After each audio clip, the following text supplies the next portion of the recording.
So ULIP is an integrated educational internship that is funded through Miami University.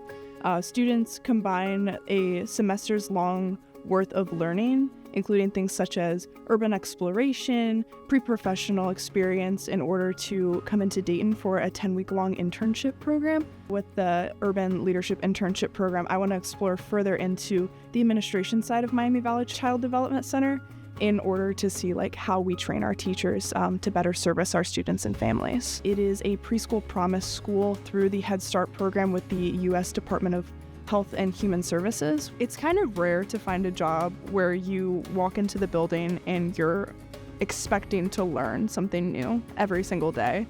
But that's just been something that I've gotten to do here at Miami Valley Child Development Center.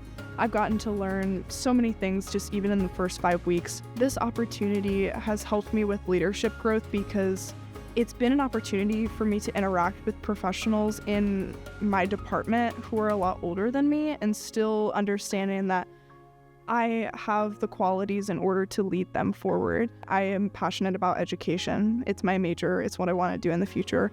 I love teaching and I love learning. I think that this internship is an invaluable experience for my future career. I am definitely interested after getting into the classroom as a teacher and becoming a professor. I like to think of it as Miami has given me the opportunity to explore rather than specialize. As an early college student, there's a lot of pressure to pick a major and specialize, but Miami has given me so many opportunities.